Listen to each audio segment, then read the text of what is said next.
Yeah, Relic Media is a new podcast streaming service. There's several different podcasts for like different type of interests you may have. If you have a new podcast, you want to get a larger audience, hit us up or go to Relic Media directly, and maybe we can get you part of the Relic Media family.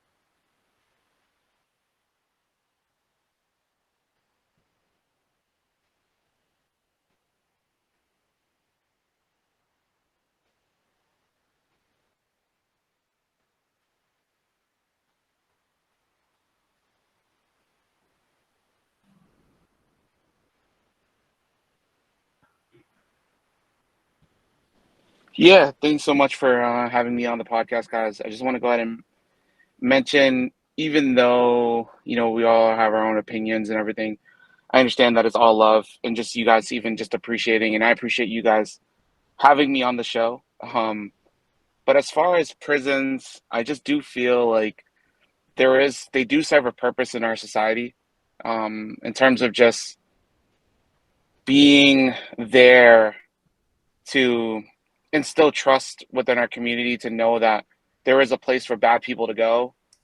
Whether or not there's prison reform or not, I just do believe that the idea of the prison system existing is a good deterrent in terms of just providing a resource for those that we deem as, how would I say, not fit for our community. And some of those people are just like rapists and sexual abusers. And even though there's a lot that ties into the people that are in our prison system now that might not be there for a good legal reason or a legal reason, I do feel that way, that prisons are a great thing for our community, despite the system that it's in right now.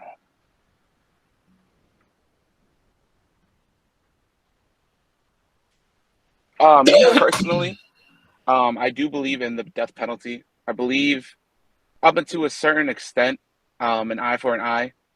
Um, Generally speaking, if you can deem anything as just like being extremely mischievous or um, extremely rogue in terms of just what the consequences or the action of the person has done something, then I believe that, an eye for an eye is what I see as possible. In terms of just having the person live through every single day and just having them be alive, I don't agree with, because as much as it is our tax money that's being pondered into just having them being fed and kept into these systems, I just believe that getting rid of them would be an also bigger deterrent to those that might want to do that kind of illegalness or those kinds of activities in the future. I know right now there's no studies that kind of prove it, but for me to know that if I go in and there's a chance that if I try to do a mass shooting, I'm probably going to die um, being appointed by a judge rather than being able to, you know, die on the front lines in a mass shooting.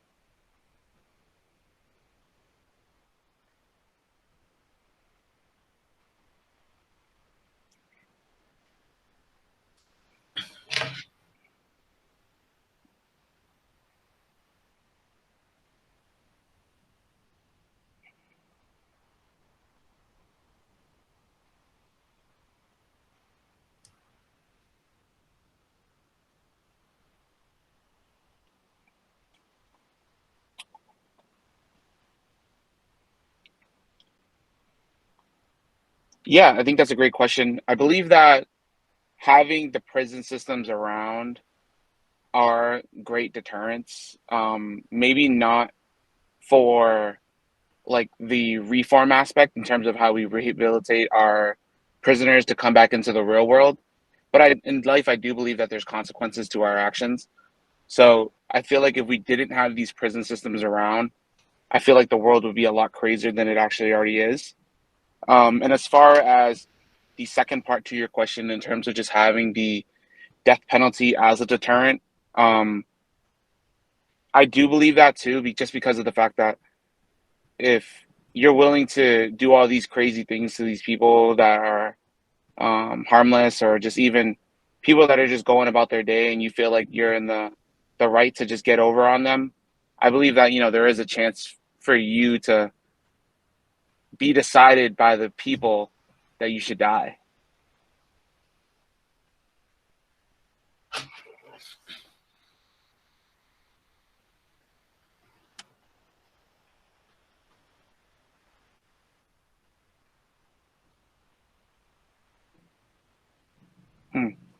Never really thought about it too much in terms of just having the purpose of the death penalty, but as far as what I can assume, I believe that the death penalty is, again, just a deterrent to take lives, in terms of just having an example made, like, hey, if you're gonna rape 50 kids and Hey, one second. Hey, Facade, did you see that comment?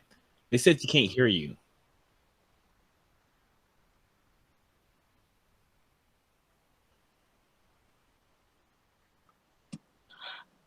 oh, is it, you guys can't hear me? No, not you. You're fine. Yeah. Okay, my bad, guys, my bad. But I think I do believe it's just a deterrent. Again, if you want to just rape 50 kids and be like one of those serial killers, like, I believe your life deserves to die rather than just live how many years or how many lives they give you to just be alive in prison. Gotcha. So, what do you think about? So maybe the purpose wasn't. Maybe I think you misunderstood the point of the question. Like, what do you think the goal of capital punishment ought to be? So, like, there's a problem, and you think capital punishment is the answer, right? So, like, what is this supposed to solve? Is it, you think it's supposed to reduce crime?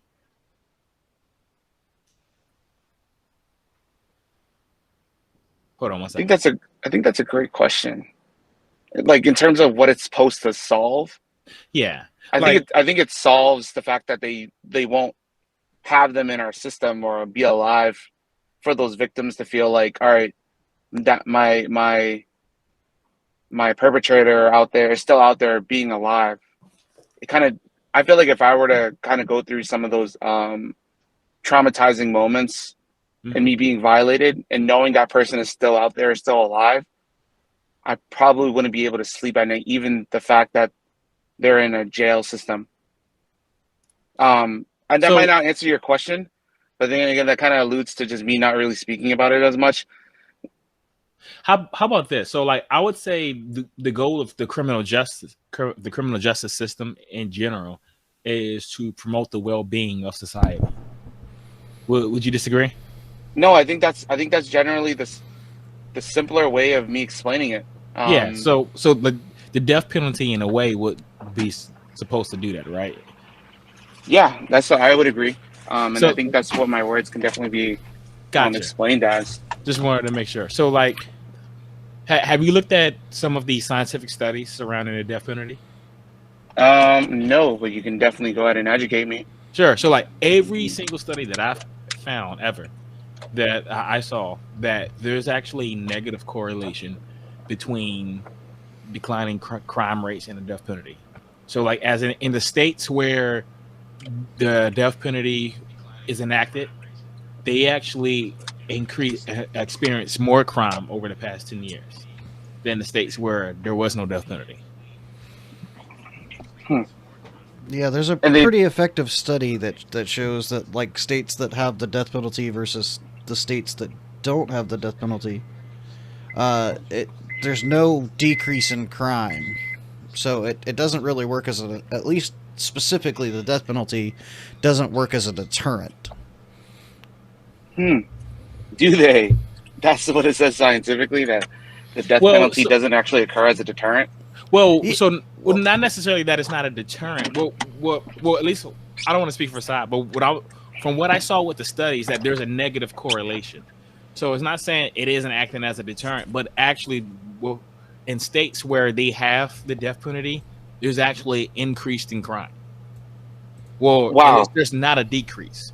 Where states where there is no death penalty, they actually saw less crime. But there is one study I can point you to. I'd have to be able to find. I couldn't quote it during the show, but it's in a criminal case law book I have in my living room actually. And they were asking criminals what was the number one deterrent for you committing a crime, and actually the death penalty was didn't come up at all. Somewhere along the list was but towards the bottom was getting caught by the police and going to prison. The number one deterrent was actually just the victim being armed. But really, not even based on the consequences of their actions, just more of just them going through the action itself is the biggest deterrent himself. Yeah, you go in to rob a bank, you're getting injured or harmed or killed in the process of, you're just trying to, let's say hypothetically you got somebody trying to snatch a purse and all of a sudden you're getting shot over it. Thinking about that is more deterring than even being caught by the police. Because let's say you steal a purse, unless there's 20 bands in that thing, right? It's probably going to be petty theft at worst, right? So being caught by the police may end up in jail time. Depends on the judge, and probably going through this whole long list of things that you'd have to consider. But let's say you steal a purse and that person has a gun. Well, getting shot's way worse than the legal procedures for petty theft, at least in my opinion. Yeah. And YouTube, if you can give me an update, I think you can hear me now. I tried doing a little self-test, but we should be back in business. Wow. That definitely is news to me.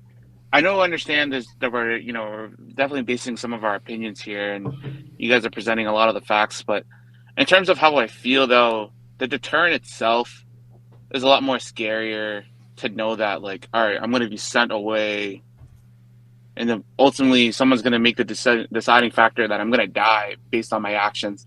Not just me actually going through the crime itself before I even get to that point being the most deterring part.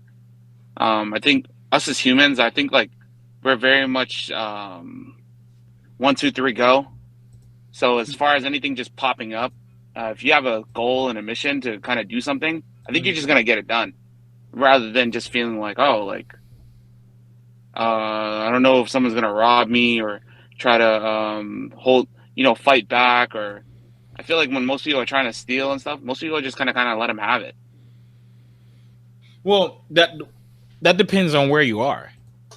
So I can show you cases that happen on a daily basis where somebody will break into a home or try to rob somebody, try to kidnap somebody, and then the perp winds up getting shot. I see stuff like that on Facebook all the time.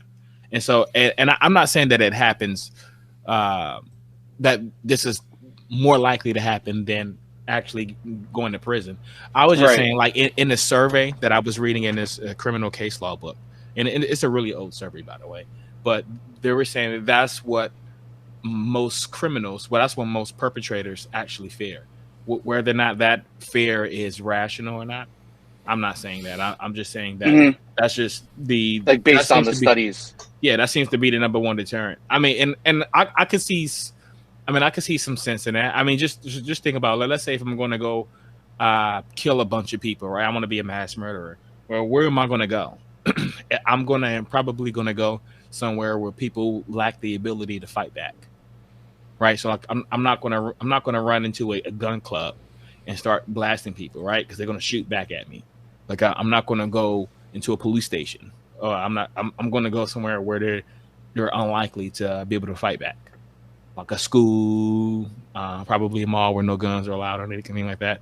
I'm not trying to turn this into a gun discussion, but nor are you trying to write a manifesto here. I can definitely understand what you're talking about. I like to mention. So earlier you hadn't mentioned. You said the eye for an eye. Like, Oh what, yeah, yeah. yeah, So, man. well, why is that important? And how literal, like, would you go? Are you going to take that? So, because like Yeah, I know I think in the Bible when they refer to it, they were pretty much saying the same punishment happens to you that whatever injury that you cause the other person. So if I'm chopping an axe or something, and then the head of the axe flies off and cut off your arm, then my arm's gonna be cut off, whether it was intentional or not. So how literal? Are you just using that as a figure of speech, or no, I definitely am using it as a figure of speech rather than okay? just saying like, if you rape someone, someone's gonna rape you. Like Mm-hmm. I'm not trying to have it being like that. But in terms of just having the criminal punishment, I think the amount of trauma that someone goes through is should be as more punishable to just dying, whether or not you. And again, I think I bring it up to the topic of just raping somebody because I feel like that is like a very traumatic crime to do to somebody Mm-hmm. because you're like that person's unwillingly going through physical and mental trauma with you. Um, so I think like a person like that, a person who rapes somebody just sitting in jail is not going to really ever affect them, whether or not they're going to want to die um, in the action. But I think someone having to point them today, like, hey, you're going to know if you're a serial rapist, like you're going to die. Like the court is going to overturn and make those decisions where you're just going to receive the death penalty. Do you think that brings some sort of closure to the families I by having definitely them? do. I Okay. definitely do. And again, I mentioned it earlier, right? Like a lot of those victims, if I were to go to a certain action, right, where someone has taken or done that to somebody that I know, Mm-hmm. to know that that person is still out there alive, regardless if they're in a prison or they're in a cell locked up 24 hours a day by themselves, just to know that they're still alive, probably wouldn't bring me mental clarity to know whether or not, um, because there's a chance, right? Or one of these, you hear about cases all the time that gets overturned because lack of evidence or things that wouldn't be as provable, but it's like, that person's in the wrong and they Mm-hmm. get free after 25, 40 years. And it's like those families and those people that go through that sense of trauma. Um, So what about this? So as I hope you would agree, the criminal justice system isn't perfect. Sometimes bad mhm. people get away. Sometimes good people get wrongly in prison. Yes, So yes, yes. We can definitely so agree. so we know, and we know even with death row cases, like mistakes happen. So there's always going to be friendly fire, right?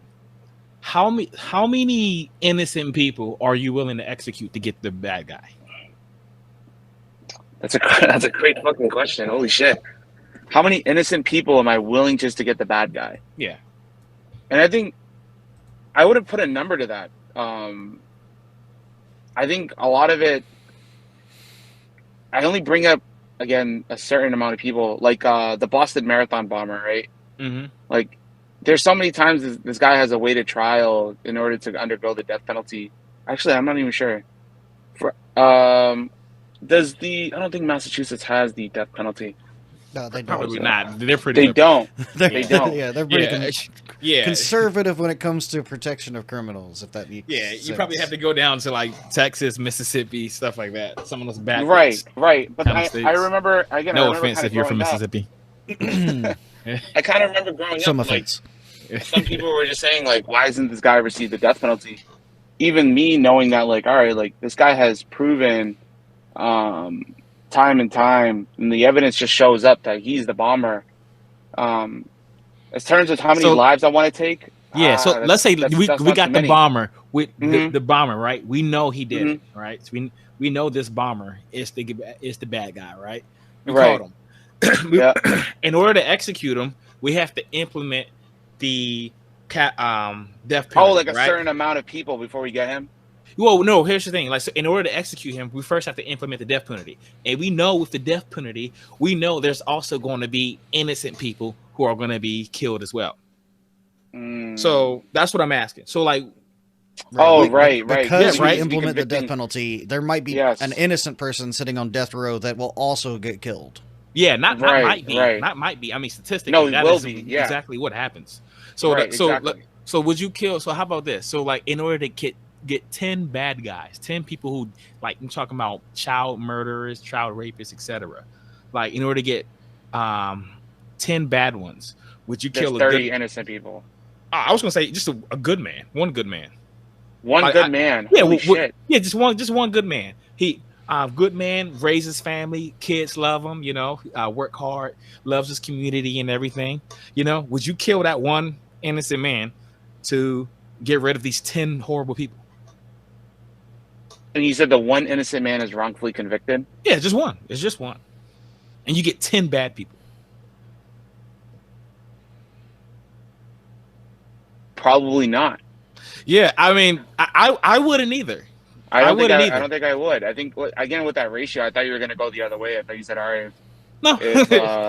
if 10 bad people, right? Mm-hmm. And there's 30 good people that are waiting death row, probably not, but even just down to one person, that now to think about it when you explain it that way, definitely wouldn't.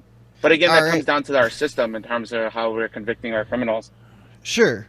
So I think this is an excellent time to jump into a few questions that we have in the comments. If you don't mind addressing them, or if you M and or Inner Movement would like us to address them accordingly, we can. It says, curious, do people deserve second, third chances, etc.? So I assume that's kind of addressed towards people that got, you know, for instance, arrested and then they went through the prison system. Now they're back out. Do they deserve a second and or third chance? Right. Kind of like, what's the policy there?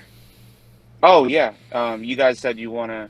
Do you guys want to base it off my answer, or you guys are kind of already know? Yeah, just kind of spitballing your opinion here. I mean, yeah. I think second and third chances are at this point. I do believe in obviously second and third chances, but in terms of like the fourth and the fifth chance, if you're a person that's constantly being cycled back through the prison system, that means we're not doing a good choice. We're not making the best decisions in terms of how we're rehabilitating these people and in terms of how they're appearing back into the system. So as far as like 1, 2, 3 strikes, you're out, I definitely agree. But in terms of like the fourth and the fifth time, how many times does someone have to go back into jail? When you said 3 strikes, you're out. So you mean like life in prison? Maybe harsher, more of like harsher punishments. Okay, so rather than just immediate life. So what if on 3 different occasions I get caught stealing a tuna sandwich? Like, are you gonna like give me like 20 years eventually for the 3rd tuna sandwich? Or maybe the 5th tuna sandwich? Maybe the 5th tuna sandwich? Yeah, no, but then it wouldn't be a tuna sandwich then. I think honestly, there's laws that are implemented in terms of just the amount of theft that's being caught. A lot of those laws, they don't allow a certain amount for them to even just investigate it. Well, I mean, obviously, I understand you're bringing up an example, but I'm just asking. Theft. Yeah. So like the 3 strikes outlaw, and if I'm not mistaken, that was ruled unconstitutional, but it applied to felonies. Whereas you can really you'd have to commit grand theft, which would be excess of $25,000 in most states. Yeah, and so if you commit 3 felonies, then the 3rd one, no matter how bad it is, you're just getting life. Which it got stupid because people was getting life for stealing TVs and stuff. Yeah. So. Right. And a lot of those people are just victims within our community growing up with inequality to wealth. Yeah, and I could definitely understand that. And again, I think when it comes down to our system and how we're rehabilitating some of these people that are coming in and out of the prison system, I have family members that have been in and out of jail, and they've learning that it's definitely more than just a slap on the wrist each time. But they're not being rehabilitated properly. They're always constantly being cycled back into the same things that got them into jail in the first place. So in terms of just them being a bigger problem to our community, I definitely understand why they don't really care so much, because they're so focused on what's in front of them right now and just getting it in by any means. But no, as far as the second and third time going to jail, obviously for certain things like that, I don't agree. Like, you shouldn't have to go to jail for life for stealing 4 tuna sandwiches, but there definitely should be something implemented in terms of just having these greater consequences so that we could be more of a deterrent. I think about this. So inner movement, he suggested, he said that in my belief, the point of punishment should be the regeneration of character in conformity to societal norms. If it is not to this end, then it's a failed system. And so I guess this kind of gets to like the rehabilitation theory of criminal justice. Exactly. So, because maybe so if you keep stealing tuna sandwiches, maybe we ought to teach you why it's wrong not to steal tuna sandwiches instead of like, you know, giving you some sort of draconian punishment for it. So I that kind of gets to what you were talking about earlier. Yeah, I think that's a great point. Rehabilitation of character, that definitely gets more.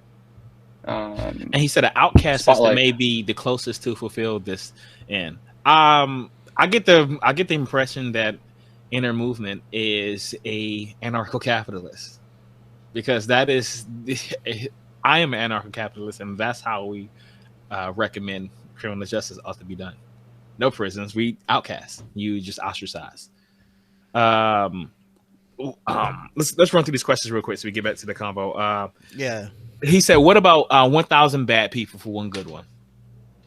So when I was asking you earlier about would you kill one bad person, one for 10. Yeah, now it's 1,000 for one. Yeah, you get 1,000 bad guys. Oh man, you guys are killing me, man. Literally. If there's any number we could put there, like a 10,000 to 1, 100,000 to 1. Yeah, let's make this personal. Like Facade.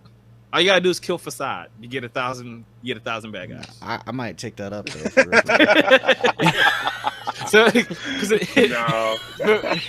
No, but again, just seriously speaking, in terms of just the 1,000 to 1, obviously that being that dramatic. Again, it comes down to our system, right? In terms of who we're convicting wrongfully, in terms of just having these people in our system just to be placed there. I understand that there is a lot of racial injustice in terms of our people being imprisoned, which is kind of messed up, because now it's like we're seeing a lot more exposure to a lot of the things that are going on.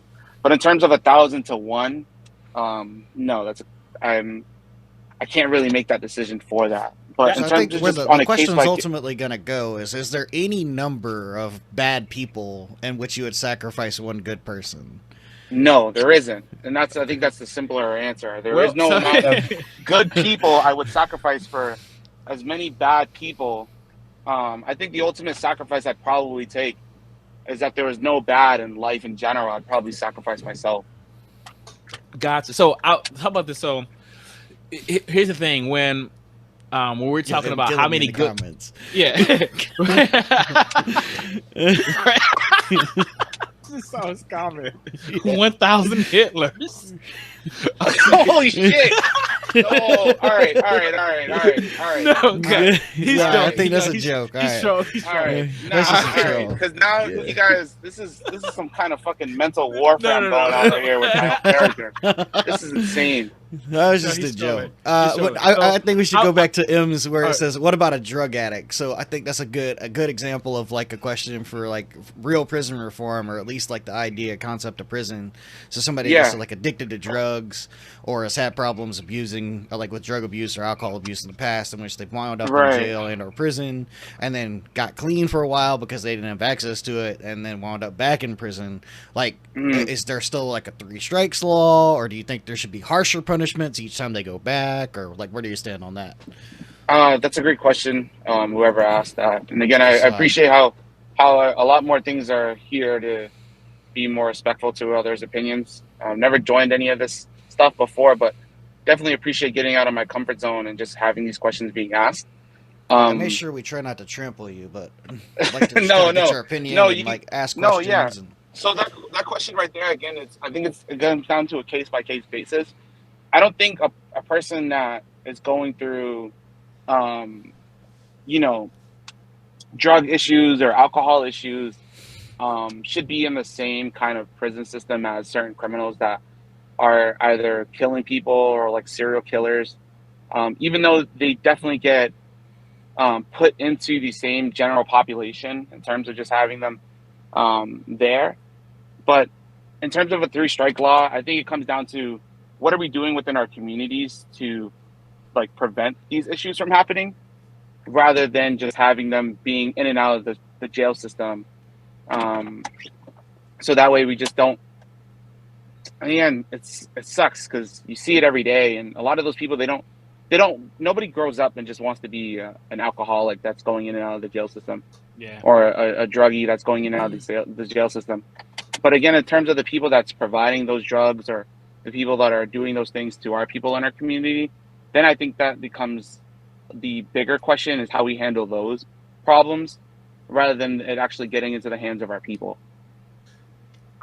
I wanted to take this back. So no, done with the comments. I wanted to take this back to the death penalty for a second because I was when I was talking about like how many good men would you kill to get the bad ones? Like those are all hypothetical scenarios. So let me give you like the actual number. Sure. So from the latest numbers that we have, the most accurate numbers that we have, is actually the amount of innocent people convicted on death row is about 4%. So that means for every 96 people that of bad guys we're getting 4 good people, or at least innocent people. So 4 innocent people that are wrongfully convicted. Yes, for every 96. So like that's the thing. So a lot of times capital punishments, they're notoriously hard cases. They're very expensive. A lot of times attorneys aren't going to pursue them unless they're not going to pursue the death penalty unless they got like a rock solid case. So a lot of times if you're convicted, you probably did it. However, in over 4% of the cases that this happens, they're actually innocent. And so that is the ratio you'd be dealing with. Or ask yourself, are you willing, not just you, because you already said no, but like if you're listening, ask yourself, like, are you willing to kill 96 bad people if it also means you have to kill 4 good people? And try to be personal with it. Think like the 4 of like your best friends. Are you willing to kill them to get these 96 people? If the answer is no, then I think that kind of answers where you should stand on the death penalty. Yeah, and Yeah. just to piggyback that a little bit, to take it, not to say like you're obviously not the one pulling the trigger here, but just keep in mind these 4 innocent people are 4 innocent people with their own friends and family. So although it's not you pulling the trigger, yeah, genuinely put yourself in the shoes of what if 4 people that you know personally are genuinely wrongfully convicted of a crime and sitting on death row? Would you want the death penalty in that state in which this is happening? And if the answer is no, like even if it means getting 96 people permanently off of the prison system and out of the streets where they can't continue to do harm, is it worth those 4 innocent people dying? Have you looked into like the cost of your average death penalty case? In terms of just the victim or the convicted fighting it, or like the U.S. in terms of going to trial with it? Well, the amount of money that is actually costing the public. No, I can only assume it could be just as much as how we're paying into everything else.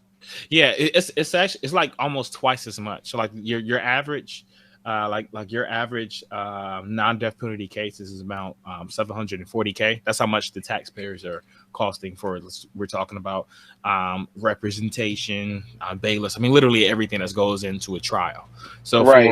for death penalty, it's over 1.2 million per case. Because so not that you were making this argument, but I often hear the argument that somehow the death penalty saves us money because you get to keep kill them and you don't have to feed them, all that kind of stuff. Like that's just total nonsense. That's a very myopic way to look at it. Also very inhumane, like to kill people to save money, as if that's a moral argument too. But it's also just inaccurate that the death penalty saves money. It is actually very expensive, and it uses up resources, because if someone is seeking to death penalty, like it takes away all the bargaining chips that the government would have, right? So let's say if you're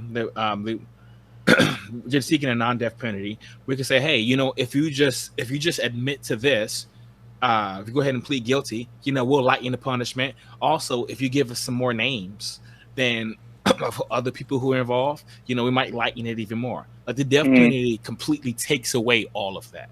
Mm. Right. So they have no bargaining chips. So that means the person on trial is going to do everything he can to obstruct and delay the process. So every sort of appeal, like no matter how trivial, is going to go through. So that's a lot of times that's why it's taken not just years, but like decades for people to be executed. I think remember Stan Tookie Williams, the guy who founded the Crips. He was Yeah. a lot of people think he was wrongly convicted, but when he was executed, this happened in what, like 2007, 2008, and it was for a crime that he supposedly committed in the 70s. So like it is not a. I mean, like you have the case that went on for years and years and years, and then you have 30 plus years sitting in prison on death row, which right now, as of 2022, I looked at the stats earlier this year, on average, it's about $31,000 a year. And then the added cost of the actual death penalty being carried out, which involves getting multiple medical doctors, additional security, like other stuff involved, on top of the chemical compound, the actual cost to the prison that goes into putting all this together, having medical professionals sign off on the issuing, having medical professionals sign off on the actual death itself, gets prohibitively expensive. Not saying that's the reason you should oppose the death penalty, but if the reason you're saying the death penalty, if anyone's listening or anyone that catches the episode, if the reason you're saying the death penalty is good is because it saves money because you don't have to pay the $31,000 a year, you just don't understand how the system works, because it costs more to get that chemical compound than it would to keep them in prison for 25 years. Or life. Yeah. Also, you probably are keeping them in 25 years regardless. Yeah, you're keeping them there either way, and then you're spending more than 25 years of prison worth to make that one instance happen. Right. So again, I know you didn't say that. I alluded to it earlier, but I did mention instead of having the victims' families know that person's alive, now with all the information that you guys are sharing. With me knowing that it costs way much more to our just us paying into that definitely changes a lot of their perspective. I've never wanted Hold on 1 second, Cap. Hey, we're gonna save money. Hey, Cap, you're kind of breaking up. Hey, Facade, is he breaking up to you? Yeah, a little bit. That was my bad. I think I turned my camera off. I'm having a little bit of internet connectivity again, but it should be back. Gotcha. Hey, Cap, you still there? All right. Can you guys hear me a little bit better now? Yep. Can you guys hear me a little bit better scratchy, now? Still a little bit scratchy, but we're okay. Keep on trucking. Yeah, I'm sorry to interrupt. Go ahead and finish your point, Cap. All right. You guys hear me now? We can hear you. Yeah, we can hear you. It's just it's like it's coming a little unclear, but I can make out what you're saying. Okay. Go ahead. Oh, that's way better. Yeah, go ahead. No, I think. All right, cool. No, you guys can hear me now?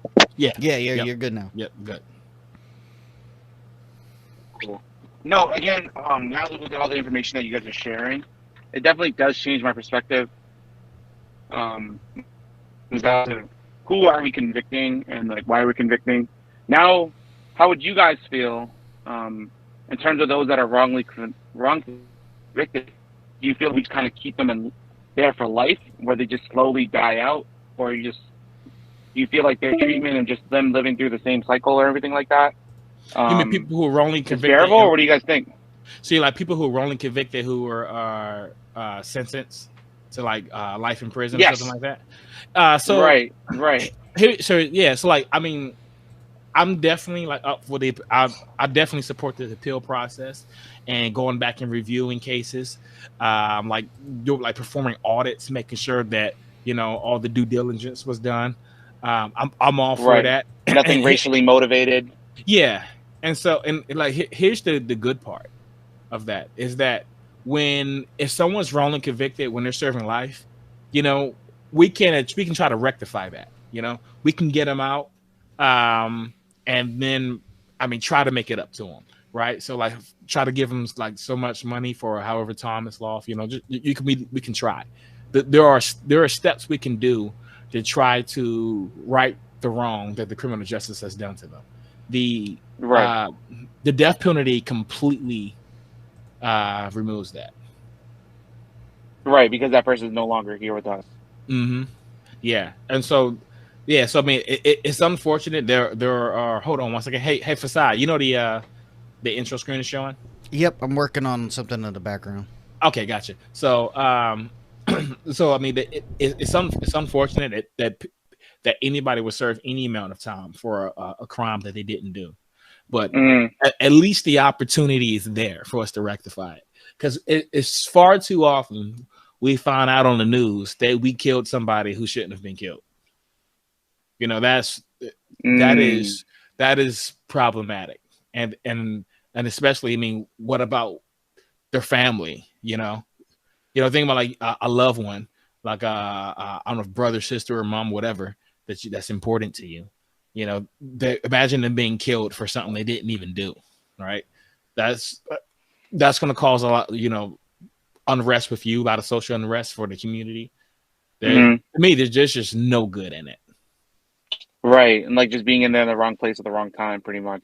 Yeah, there's all sorts of problems with it, and so I mean, and the only way for me to even, I think I would still have problems with it, but even if there was a case where they could show 100% of the time we know, somehow you have some sort of omniscience and you know that a person you're going to kill is that actually did the crime, which is impossible.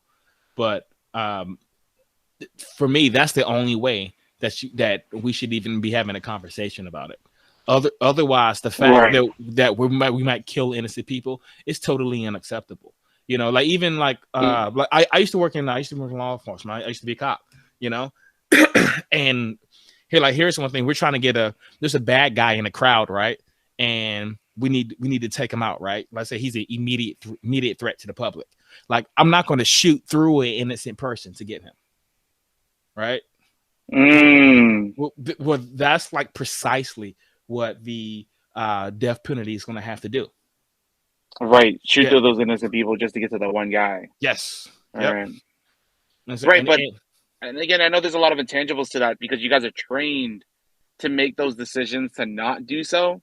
So the idea of just having the innocent people in like the crossfire of it all, I definitely understand what you guys mean. Like, it's like, oh yeah, I can understand that. Yeah, and for me, and honestly, regardless of being trained, it would never be acceptable to shoot through a person to kill a criminal. Like, hey, I had to put this bad guy down, so I had to shoot through this kid, or had to shoot through someone. Like, that would never be acceptable. That officer would go to jail. That never be acceptable. And that's essentially what's going on here. They're having to shoot through 4 innocent people to get the bad 96. Yeah, unless it turns into that movie Wanted where they can curve the bullet, then yeah. And then I think that's where it just becomes acceptable. But even then, with a lot of the information that you guys are providing me, and knowing that, like, all right, it's a lot more expensive to just even have the death penalty than just having them just be in our system. But how do we discipline the system? Actually, how do we discipline those in the system that are actually not wrongfully evicted, but actually in there for their wrongful doings? Bad guys. So yeah, the actual bad guys. What do you guys do? What do we do with them? Because we still want to be a deterrent. I know, again, you guys said it earlier. It's not the prison's never really a deterrent. It's going through the action that makes it a deterrent. But what do we do with them? Because if they're just sitting amongst regular population, then what are we supposed to do? Well, I don't. So definitely, like, not even just people who guilty of some sort of capital crime, but if you've shown that you're dangerous to the general population in prison, I mean, that definitely separates you from other people. And so, like, in most instances, that's going to also apply to people that's been convicted of capital crimes. So it stinks, right? It really sucks, because you think about like some person, like some serial killer who was like eating children or something crazy like that, right?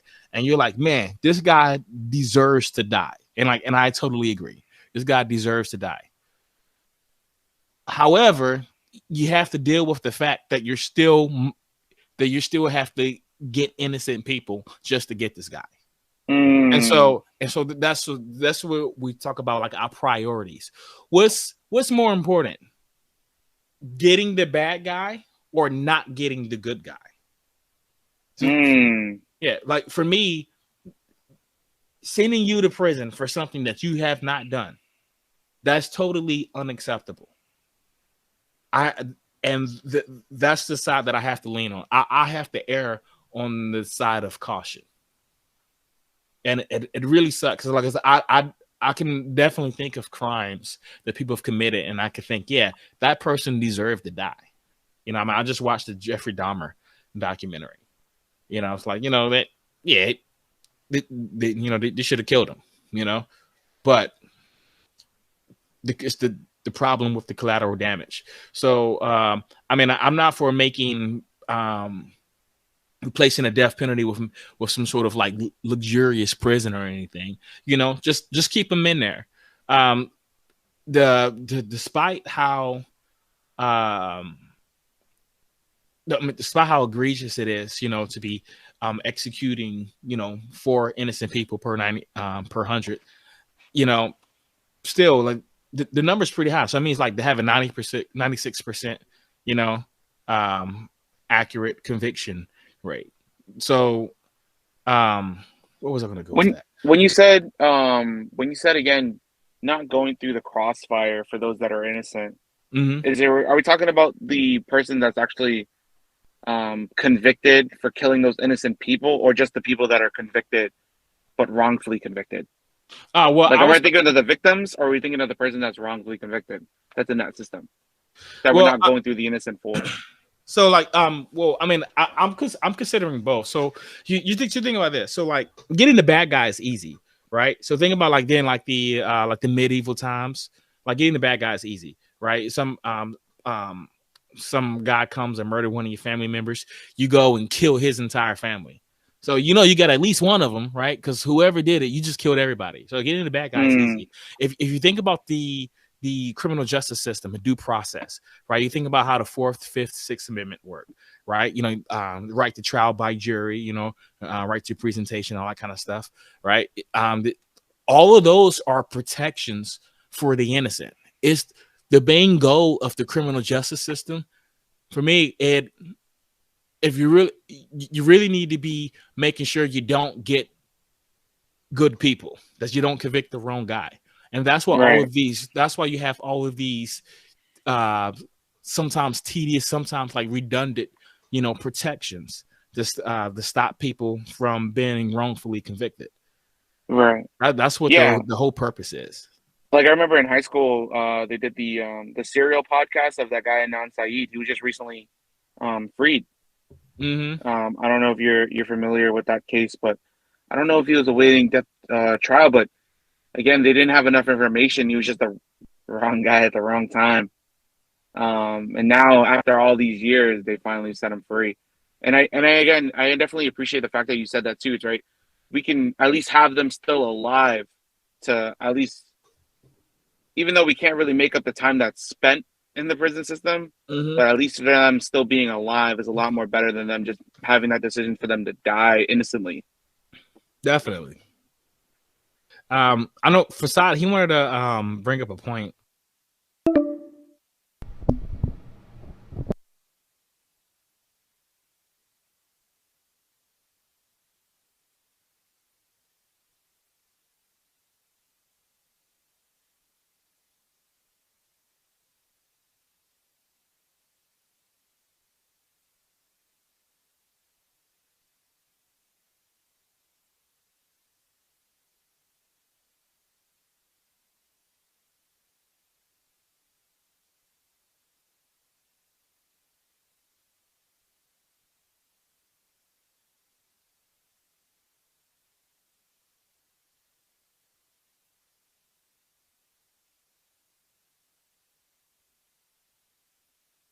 Institutionalized, that they finally come back into how they once were, how many years ago before they were convicted.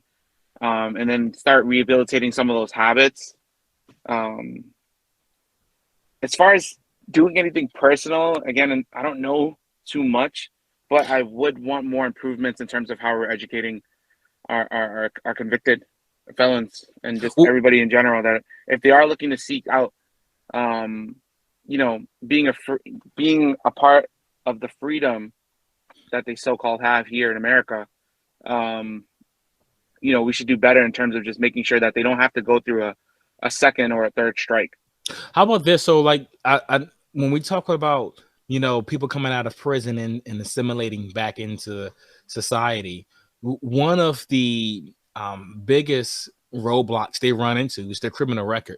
They try to apply for jobs, and that big old F for felon pops up, right? And then they see that and they immediately just push it away.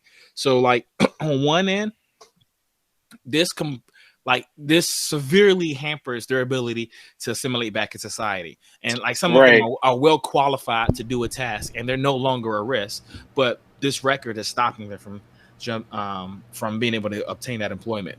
On the other hand, you have to not everybody has has been rehabilitated. Some people are going to be repeat offenders. For instance, like let's say someone's like a sex offender and then they apply for work at like a elementary school. We don't want that. So we don't want to get rid of the record system at all. We do want employees to be able to know who they're hiring, but just the blanket discrimination that happens against felonies seems to be problematic. Like, oh yeah, how would you think? How would you fix that? Let's say I'm getting out of prison and I can't get a job. Like, what's a system you could think of that could help me? I think probably, and again, everybody has their own decision on what in terms of what they want to do, but I know recently there's a good example, and again, it's just maybe one that's just been highlighted, but there was this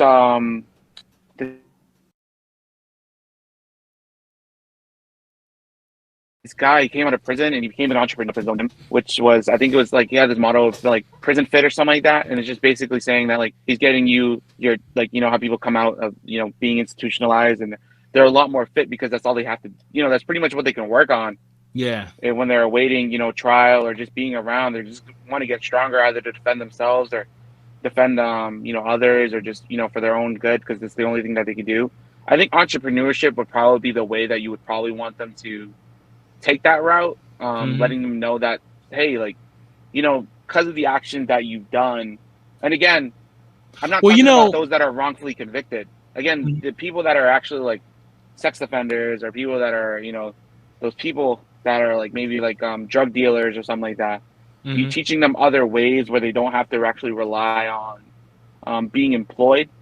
And again, I know it comes down to really being difficult, because how do you even start being an entrepreneur? Yeah, that's what I'm saying. With zero, like that takes money, especially coming out of prison. I might not have any money to money. Like right now, I need a job. You know what I'm saying?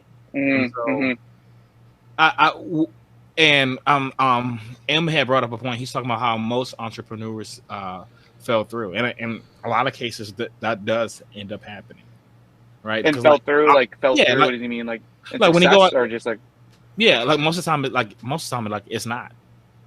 And I mean, and then a lot of times where it does work, it's not enough for to sustain them or their family. So like, how about this? Like not everybody has the ability to be an entrepreneur, right? Yes, and that's why I said earlier, everybody can make their own decision. I don't believe that everybody should. Like, there's even how would I say, a certain kind of stigma against a lot of people that I see now, where they're not promoting a 9-to-5 life. They're promoting this entrepreneur, but they don't understand that the 9-to-5ers are the ones that are actually supporting the entrepreneur. And that's a different debate. But again, I alluded to earlier, like, oh, what can we do? We could definitely teach entrepreneurship to those that, like, hey, like once you got into the system, and that's maybe even protecting them in a sense where we offer certain people that were once institutionalized as alumni, like letting them know, like, hey, this person has recently became successful off their business. Would you be interested in hiring a felon or something like that, and that's within the systems. Because even though that there's not one or too many, it probably just takes one person to just look at another person and just be like, hey, I see in the good that, you've definitely rehabilitated yourself, to know that you've made a change. Mm-hmm. But again, it's hard to say because you said earlier those repeated offenders, and that's where it really gets kind of ticky-tacky for me. What do you think about like tax breaks for companies to hire felons? Tax breaks to hire convicted felons. Mm-hmm. Yeah, for instance, like get the government providing financial assistance to a company because they're hiring someone out of the prison system. Yeah. Oh, yeah. I don't have an opinion on that. I know previously my parents would tell me that like they would have convicted felons take like a shuttle to work, and they'll be there working amongst regular civilians. In terms of them taking a tax break, I did not know that. I know that they take a tax break in terms of hiring people who are disabled or recently unemployed for so long. But in terms of the convicted felons, I have no opinion just because I didn't know that. Obama, when he was in office, he implemented this policy, and I think it applied to only federal employees and federal contractors. It didn't apply to everywhere. But so he had a system where you the record wasn't hidden, but you wouldn't find out about the record until after you had an interview. So that way, the hiring team and HR, they can actually see you face to face. And they can see, oh, you're a great person, and they see that good impression that you left on them. And then after the fact, they'll find out about your record. So that way they give a better overview of who you are versus, boom, all they see is a name and a felony, and then they immediately disregard you. So that was Obama's idea. It wasn't widely implemented. A lot of people fought him on it. But like, what do you think about stuff like that? I think that's definitely a better way to hire those that are rehabilitated and looking for us, like that second life or anything like that, or they just know that they've definitely done some time. They're looking for the change, and if we're not allowing them that change again, like if they just get assimilated back to how they used to be, then we can't fault them on that because we're not making changes within our system to allow them to make that change or let them to rehabilitate themselves afterwards. But no, I think that's great. And now I can definitely see why there would have been an issue before. I did not know that. Again, I'm not a convicted felon, so I wouldn't know whether or not I would have had to see my name pop up and then some of my charges and then my resume, and then versus them actually getting a sneak peek of who I am first and then seeing that afterwards. I don't know if there's a statistic to show how much that has actually improved the hiring process for those convicted felons.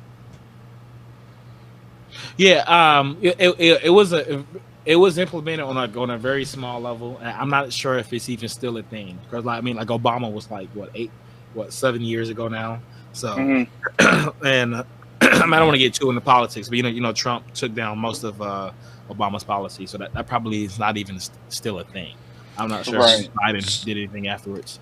So I want to jump in real quick just because I want to be respectful of both of your times. I know I told Cap initially about an hour. Just kind of wanted to check in, see if you needed to go ahead and wrap up. And if so, if you want the last word, we can do that now. If you want to continue and we have a few more points that we want to discuss, we can do that as well. We're going to leave it right in your hands. No, I got like 15, 20 minutes left before my young one gets out of practice. So okay, we could definitely wrap this up just a little bit. But no, we could definitely tab this out for the next 15, 20 minutes or so. All right, let's shoot for 7:17. That's like right in the middle. 7:17. No, we could even shoot for like 7:25. Like that's all. I'm already parked waiting, so it's. I'm just waiting. All right, fair enough. So just to kind of like not beat a dead horse or anything, but kind of continue talking about the possibility of like rehabilitation and alternatives to prison versus strict. I mean, as a part of prison reform, what are your thoughts on like mandated therapy and parole versus like a prison sentence to help keep people from that have like a record instead of getting that record that keeps them from that job, just getting something like parole and or mandated therapy. Do you think Right. that's a valuable alternative, or like what are your thoughts on something like that? I think that's a great question. I think a lot of us actually value therapy a little bit different than most people. Like how I would value therapy might be a lot different than how you value therapy. But if I know that I'm going to be convicting a crime and all I'm going to be doing is talking to a supervisor, and then would that therapist be the ultimate decision in terms of me going into jail? Or I like think if, that could definitely be a part of it. Obviously, this is just a hypothetical, but I mean, just in the sense of, uh, basically not necessarily asking are they responsible for you going to jail, but depending on the severity of the crime, maybe not have you go to jail in general, but require mandated therapy to keep you from getting something like a felony charge. That way you right, and can just kind of maintain a status in society, which is what prison essentially removes you from, and, you know, kind of can take away people's livelihood in the process. So, for instance, you get caught with enough marijuana in certain states for intent to distribute, now you have a felony charge. Well, that takes you and puts you on the felons list. It takes away, you know, substantial prison time, takes you away from your family. Most people would say that's a nonviolent crime, especially if there was no intention to distribute. We're not talking about like gangsters and drug dealers. We're talking about, you know, somebody who just is a marijuana enthusiast that just happened to have more than the legal limit, right? right. So what about No, something like therapy and or, you know, parole or mandates for people who commit nonviolent crimes instead of prison? Would you say, what are your thoughts on like an alternative to something like that? definitely a lot more humane in terms of just being able to know, like, hey, why are these people doing the things that they're doing, and we're providing a greater understanding, like, to them, rather than just kind of slapping them right on the wrist to say, like, hey, you're going straight to jail. But then again, I do believe in it, and it might be very privileged of me to say so, but I do believe people know between what's right and wrong. Like, despite whether or not you know that, um, or however you grew up, and again, just my own opinion, I do believe that, like, you know what feels wrong in terms of what you're doing. But again, if the certain situations that you just brought up, or even the tuna sandwich thing earlier, like you said, maybe prison might not be the way for them. Maybe just their mandated therapy and parole, so that we could understand and provide a greater understanding to those. But on the serious cases, like a lot more serious cases, then I believe that, like, all right, like, you definitely know between what's right and wrong, in making those decisions. So maybe therapy might not be for that person. And again, it's just a case by case basis. Gotcha. Yeah. So, I mean, like, I mean, I know the whole thing is kind of like a cross between a little bit of prison reform backslash, you know, death penalty. I feel like we kind of covered death penalty to the extent that it can. So, in terms of prison reform, are there any ideas, concepts, or alternatives to the current prison system that you would like to see implemented? Yeah, I know. I just recently had a family member come out of prison, so he kind of let me know what that prison reform process was for him. He let me know that he was able to take, like, certain workshop classes, um, to kind of keep him afloat, like even like some barber stuff, so that being a barber, and again, that kind of alludes to them just being an entrepreneur right when they get out, because that one you actually don't need, to start much in terms of just being employed by, that could be a lot of the under table work, and then you kind of work your way up into just being your own barber owner. But what he kind of alluded to me earlier is just saying, like, all right, when he was in prison, he would know that there were certain things that were being offered there, for people to take advantage of. Most people don't take advantage of it, and those are the people that are just complacent in being, knowing that the life within prison's a lot better than the life that they have outside in the real world. Gotcha. So, is there just to kind of reiterate, is there Not something like a specific, specific? but like maybe Yeah. just entrepreneurship. And again, we kind of said it earlier, right?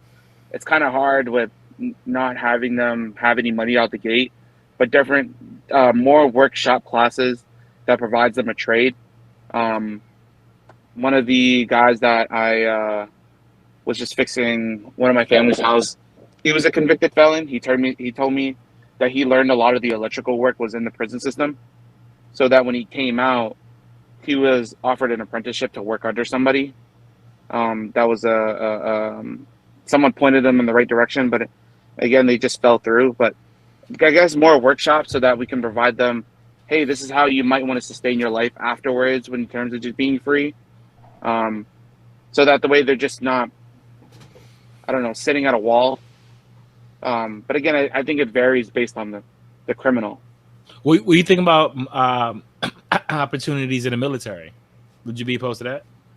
I wouldn't. I mean, obviously, there's, and you can educate me more, just based on maybe experience or some kind of relative knowledge. But I wouldn't be opposed to that.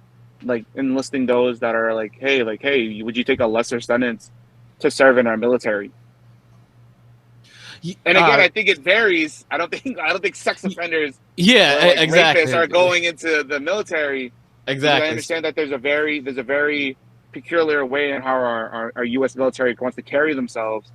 But in terms of those are like maybe like petty theft, right? Or maybe the ones that, they were alluding to earlier, just saying like the tuna sandwich or the crime with holding marijuana enthusiasts.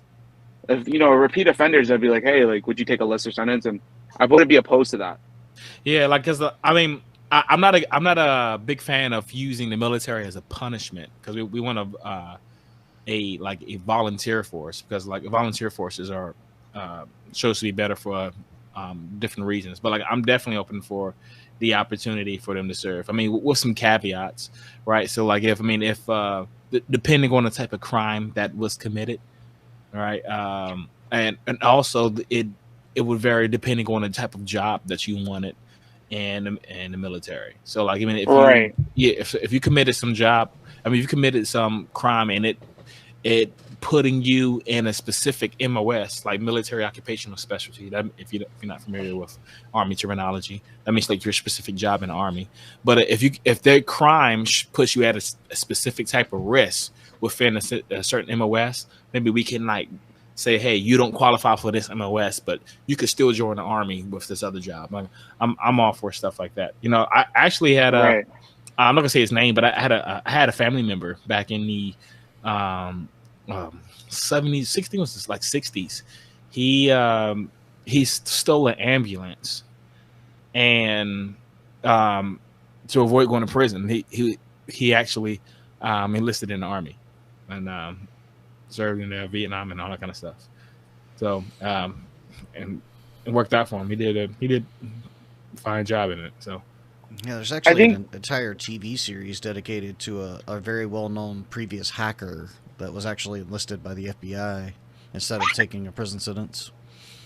So I mean, I think there's definitely room for improvement in situations like that. I mean, they're rare, but as an alternative to things like prison, especially if it's like a nonviolent crime, or if there's a situation in which like you're probably not at higher risk, to give them an opportunity to continue being a benefit to society instead of a burden on society.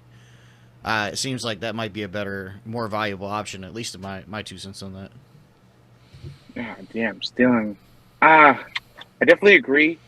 I know we said earlier, like, you definitely negotiate some of the things that they can be a part of.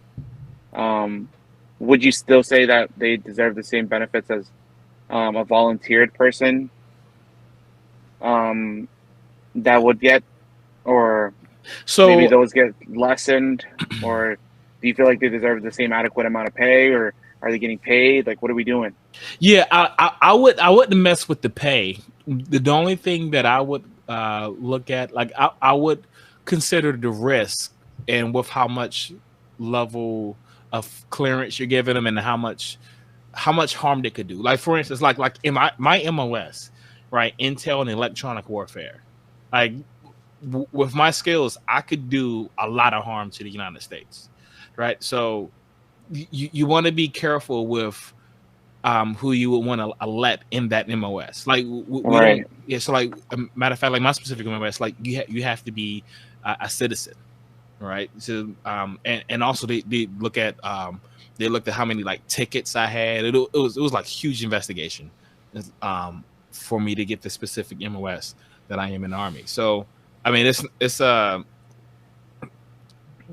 They were doing like extensive background checks on previous workplaces. Yeah, exactly. And so depending on the type of crime you commit, maybe you present a risk that the United States is not willing to accept. Like maybe, like for instance, if you say you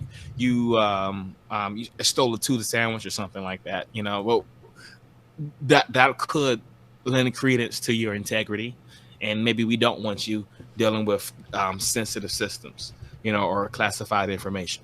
But hey, if you wanted to be a truck driver, you know, I don't see why you couldn't do that. You know, so it'd be very situational. I wouldn't have like a very rigid system where, like, if this happens, then you do that. Like I'd prefer to have some sort of board to try to look and evaluate the entirety of your character. Is there a pattern? What was the nature of the crime? You know, if you committed a financial crime, maybe we don't want you, you know, doing something that involves accounting for the Army, you know. So like it just kind of varies. Maybe, right. Yeah. So like I would play it on a case by case basis, but like the main thing, we want to look at the entirety of your character to see if you're suitable for this job. Well, unfortunately, right now, if you have a felony, like it's just totally disqualified. You just can't go in the military whatsoever. You can go on with a misdemeanor, but that's going to limit the amount of jobs you could get. And I don't even think that necessarily is even a good thing. We need to evaluate the entirety of a person's character, because people are complicated, man. You know, like sometimes stuff happens.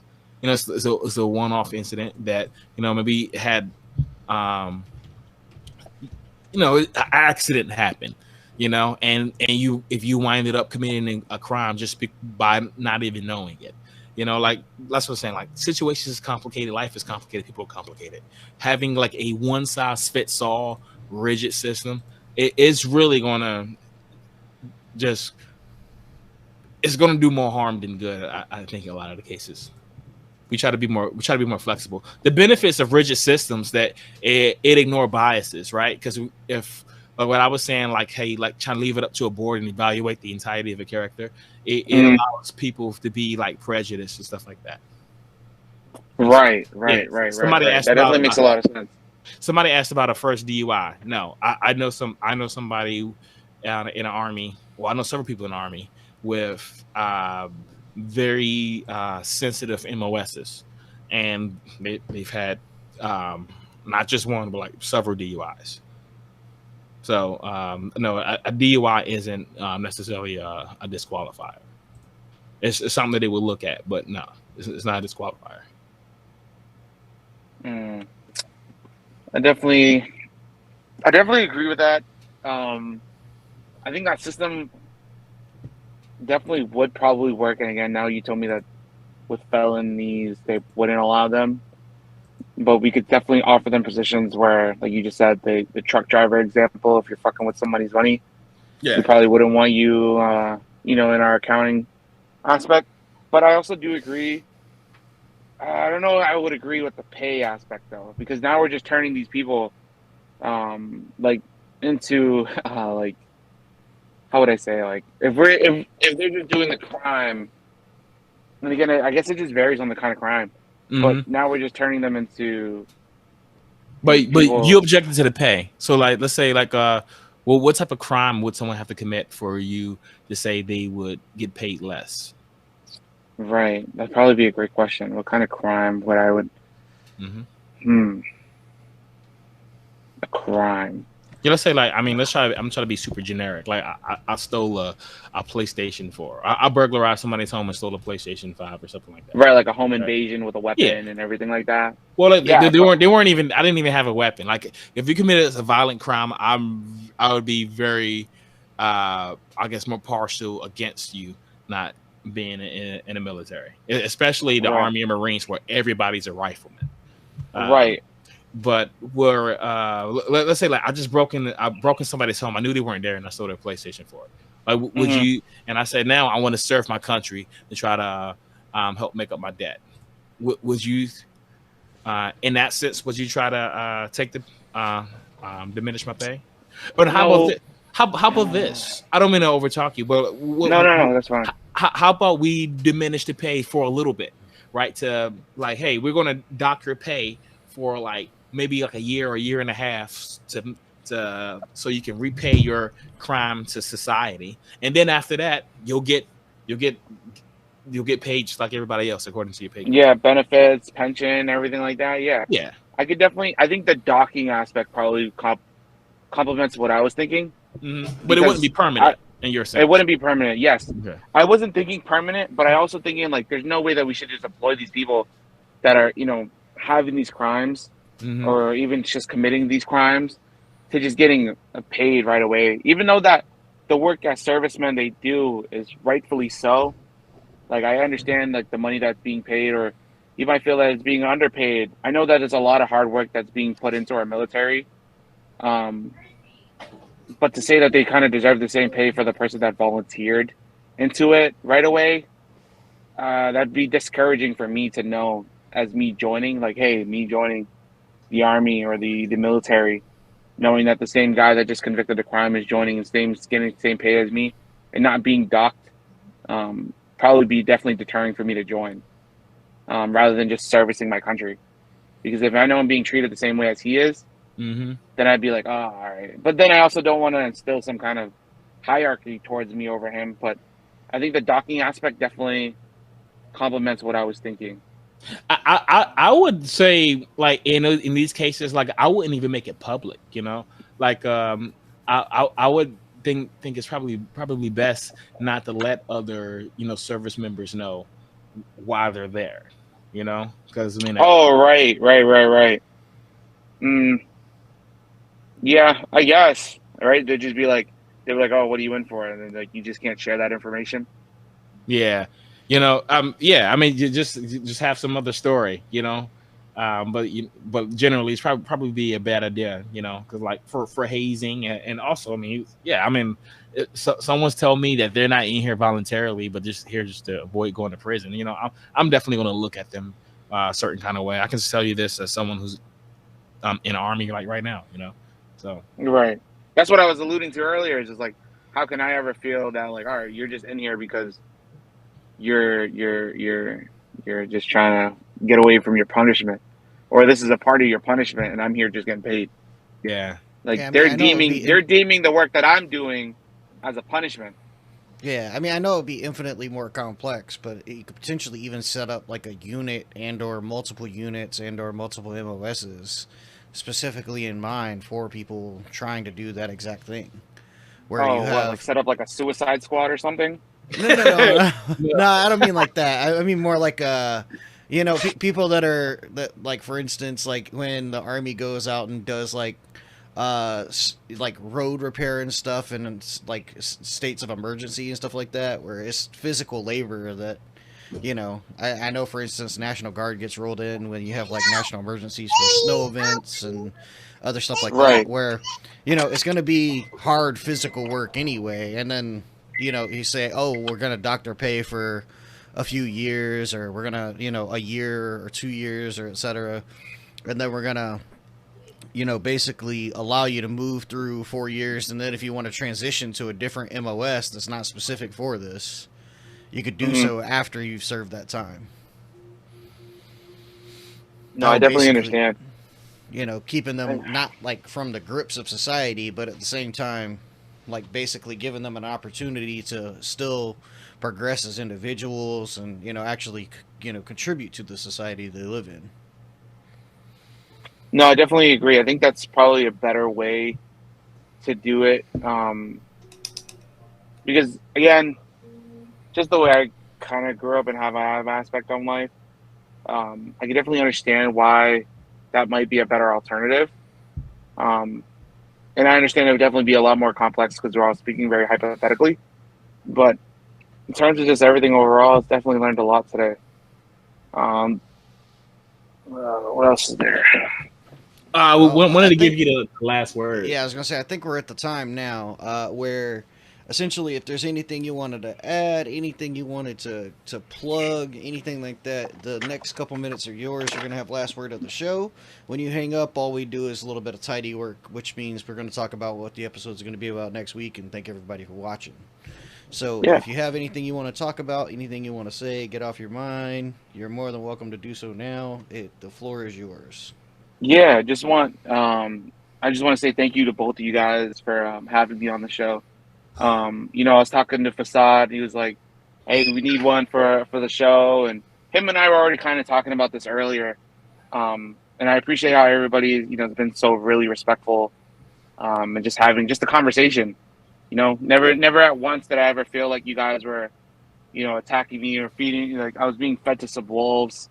I definitely appreciate the reciprocated good energy here in terms of just allowing me, and you guys definitely explain it and just giving me the chance to at least know your opinions and why they matter. Definitely has changed my aspect on just 1,000 Hitlers versus one good guy. A lot of that earlier is just like it definitely changed a lot. I appreciate you guys just having me. I hope all the viewers watching know that this is just all coming from a place of positive intent. Never ever wanting to hurt anybody. I'm more pro people than most people would think. So I just want to say thanks again, as it did take a lot for me just to even be on the show with you guys. And I just can't thank you guys enough for just having me and just letting me just have a platform or just be a part of something great here. Awesome. Well, we really, really, really appreciate you coming on. Thank you so much. We appreciate you stepping out of that comfort zone. Appreciate you coming on and hanging out with us, kind of talking it out, and just kind of letting your voice be heard. That's the whole tagline of our show. So, is there anything you wanted to plug before we let you go? Nah, I think I'm all set. I just want to say, um, thank you guys again for just having me. It's definitely great to just kind of get some reasonable conversation rather than some of the other debatable shows that are like getting like louder with Crowder, where it just becomes very arrogant or ignorant, which almost becomes very deterring to even just kind of join one of these podcasts. Um, but just knowing that you guys just allowed to be me, to be fully, transparent, and you guys, were great in just terms of listening or just even providing some feedback and letting me know how important it is in the decisions that we're, talking about and how they affect my community is definitely, definitely, definitely has changed some of the character aspects and made some tweaks in how I think about things now. So I do want to thank you guys just so much for just even having me. Yeah, man. Appreciate Yeah, you, bro. absolutely. Appreciate you for joining in, man. Thank you. Yeah. Hope I didn't get any of the viewers upset. If Nah. not, man, fuck it. All I'm right, Cap. sorry, man. I'm sorry. No worries. Thanks, Cap. Just text me sometime. We'll talk. We'll catch up afterwards. But we're gonna go do All right. some tidy work on our end. But really appreciate you coming on. No worries, guys. You have a good one. And shout out to all the viewers. Everybody, good night. See ya. Cool, All cool. right. Yeah. Next week we have. I don't want to say his name. I'm not sure if he wants to be anonymous or not. But we're going to be having a guest on to discuss gun control. Yeah, So that'll definitely be an interesting one. I think I personally know a few people that would be very intrigued Yep. and probably have strong opinions on that particular topic. yeah, So and we're still working on getting the episode about transitioning for minors. yes, with Joseph So Jackson. So we're in the process of recontacting and jumping back with him. I know he has his own podcast. Looks like there was just a little scheduling hiccup there. Had somebody from out of town visiting Joseph. So just wanted to say that we're still going. The goal is to still have him on. We just have to get that rescheduled, and we'll do that. But next week we're gonna do the gun control episode. Maybe we can get him on the week after that if we don't have another one scheduled already. But also, if you're interested in coming on the show and doing exactly what Cap just did, and just coming on and kind of expressing ideas and kind of talking it out with us, that's exactly what we're here for. So if you have any questions, if you have a topic you want us to discuss, that's what we're about. Morpheus is coming back. Okay. I guarantee. Yes, we already in the talks about the episode. I had already mentioned him the topic. He had I don't know if you remember the religion episode. He had said something about race and politics, and we had like a go back and forth for about 3 or 4 minutes on that. So we're gonna do a whole podcast. We're gonna do a whole episode on that. So that is coming. Morpheus will return. Also, another one that's in the works. So there's another podcast on Relic Media called King's Lair. So there's two guys. It consists of 4 guys, but there's 2 guys in particular that's probably going to be coming on the show. And we're going to be talking about cultural appropriation. I was watching an episode, and he just said something that I totally disagreed with. So I said, "Hey, man, come on our show and let's argue about it." And they agreed. So, and if that happens, I think if the request for us appearing on their show comes up, that's something that we're undoubtedly going to oblige. We'll definitely go on their show as well. And obviously, we try to link back and forth to each other's shows and that episode that we appeared on, which would be nice, just a little bit of cross culture, if you will, to kind of get us on their show, and we'll go and take on theirs if they'd like us, if they want to invite us on. In the other thing being, I think Joseph Jackson said he was going to bring on somebody with them. I don't know if that was still the plan, but if so, that's more than welcome. If you guys want to come on as a duo, if we frighten you, or if you feel like you just need that steel man, or if you're just want somebody that's got your back on your side, we're more than welcome to bring you on 2 at a time or 3 at a time. It might get a little hectic, but we'll do our best to keep it civil and keep the conversation flowing. So, anything else you wanted to add before we head out of here, Triboulet? Yeah, and if you don't want to come on, but you know someone who you think be good, yeah, be pretty good for the show, bring them on. If you said you have a pastor and you don't like what me and Facade said about religion or said about morality or something like that, and you think your pastor is going to like tear us up, bring them on the show. Yeah, absolutely. Yeah. Bring them on. Bring them on. Yeah. Bring him and the whole choir. Everybody. Yeah, bring the whole choir. When the pastor bring his whole choir. It's a wrap. It's a wrap. All right. Well, we're going to head out. Thanks so much for watching. Please like, subscribe. We'll see you next week.